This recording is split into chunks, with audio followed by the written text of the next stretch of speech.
Now at 11, federal workers feeling the strain as they work through the government shutdown unpaid. Drop by, look at the new airport. It's really cool. Sure. And drop something off to help out people. Plus the latest in the legal battle over federal food assistance that millions of Americans depend on. In 61 years, this bipartisan program has never shut down. And how a Hillsborough teen is using his viral moment to help people in the immigrant community fearful of the Trump administration's crackdown. We have always found a way to push through it, but as of recent times, it's been the worst it's ever been.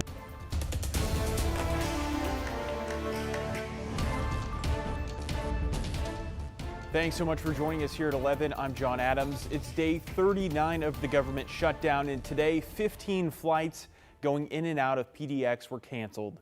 More than 1,000 flights were canceled across the nation, and the U.S. Transportation Secretary says more cuts are on the way if the shutdown doesn't end soon. Jay Coulter went to the airport to see how the Port of Portland is trying to ease the pain of federal workers. 2 donation bins are now set up in the new main terminal for folks to donate non-perishables and household essentials to the impacted workers. Well, it's really a shame that it has to get to that point. I think it's a shame that we need them in the first place. Passengers at PDX reacting to the airport's new donation bins for federal workers. Air traffic controllers and TSA agents have now gone nearly a month without pay. I can't even imagine. Most people, I think, in this country are only a paycheck or two away from being homeless ourselves. And then here's people going through a month without pay and still showing up to work. That's a level of dedication and fidelity that you just can't expect, really. And I said we should have brought a card for them. I wonder how we could do that. And she told me, put it in the mail. I said, of course. Yeah. But we didn't know there were donation bins, so that's nice to see that. Oh, yes. Yeah, so when we come back, we could leave something. The donation bins set up by the Port of Portland are located pre-security by the stadium stairs in the new main terminal. Non-perishable foods and household essentials are the items being requested. Cash, clothing, and anything used will not be accepted. This is a hard time to go without.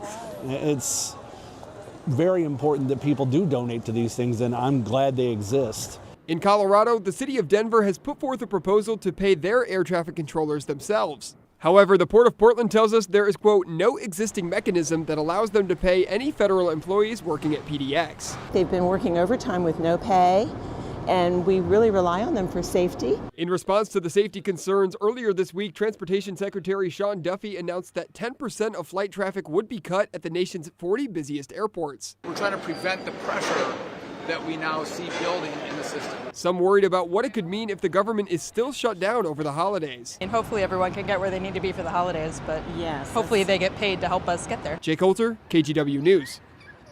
Well, the U.S. Senate held a rare Saturday session aimed at finding a way to end the government shutdown.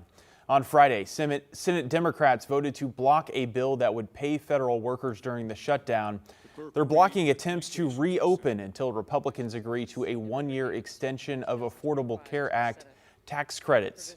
Today, President Trump says he is unlikely to compromise with Democrats. And we continue to track the fight over SNAP benefits. On Friday, the U.S. Supreme Court issued an emergency order temporarily blocking a lower court decision which required the Trump administration to fully fund SNAP benefits for some 42 million Americans. However, some states, including Oregon, have already sent out the money for benefits. The Trump administration argued that it doesn't want to spend more money than it has available in a contingency fund. Meanwhile, Oregon leaders say benefits have gone out and there will be no clawbacks. And in Washington, the state's Department of Social and Health Services wants to make it clear recipients there can still access SNAP benefits for now. Justice Ketanji Brown Jackson says the pause will give an appeals court time to consider whether the Trump administration should be required to fully fund SNAP during the government shutdown. Washington Congresswoman Pramila Jayapal believes what the government is trying to do is illegal. Let's be clear that the food stamp debate could be settled today if they would just comply with the judge. They don't get to just decide which court orders they like or don't like. They actually have to do what is legal, and it is illegal to withhold food from the hungry. So far, President Trump has not issued a response to last night's decision. We'll keep you posted.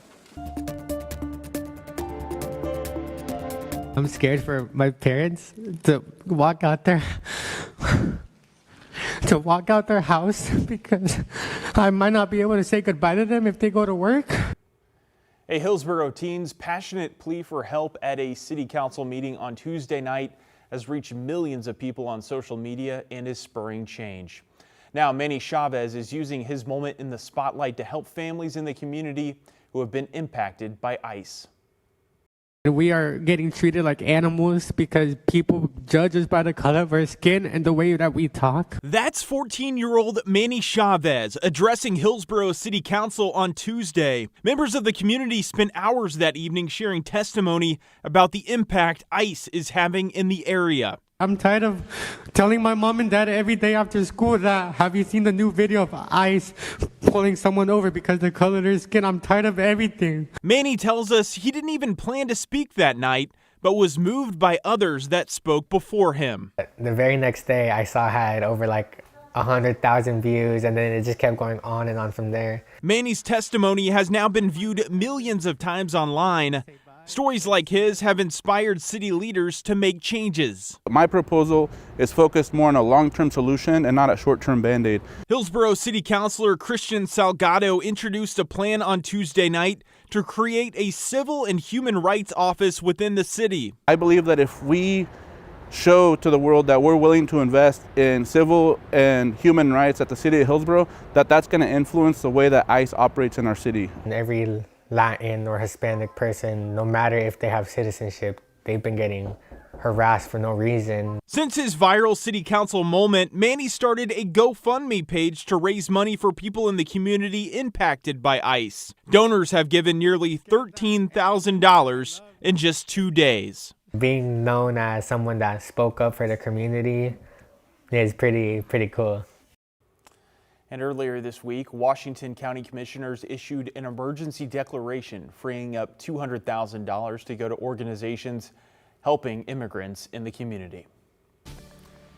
All right, turning to weather and taking a live look outside right now. A very pleasant November day for us, and it's still 57 degrees outside.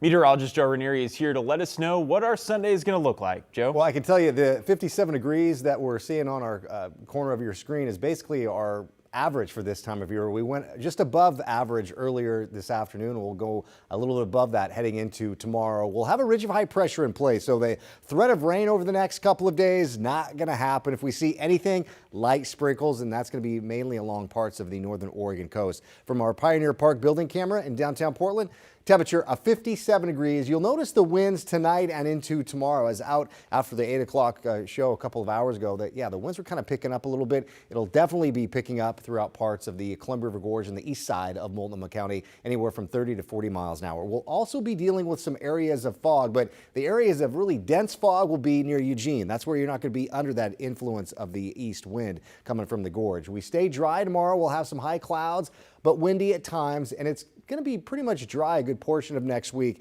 until the later part of the week. I'll get to that in a few details, but I want to talk more about the wind.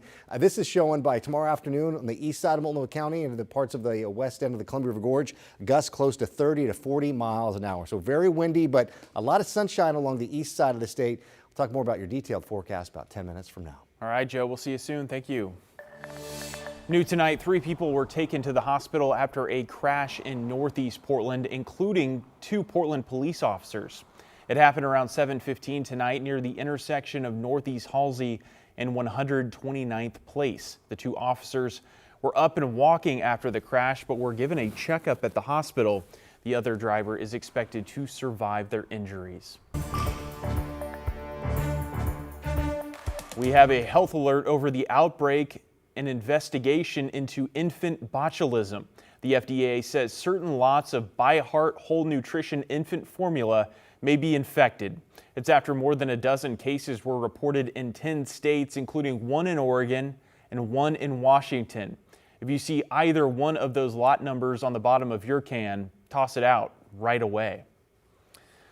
Multnomah County Animal Services is calling on the community to visit and adopt a pet. They say the Troutdale facility is over capacity with dogs, with intake outpacing adoptions. Right now, Animal Services is not able to take any surrenders. They're asking those in foster programs to reach out to possibly take in a dog temporarily to help out with their capacity.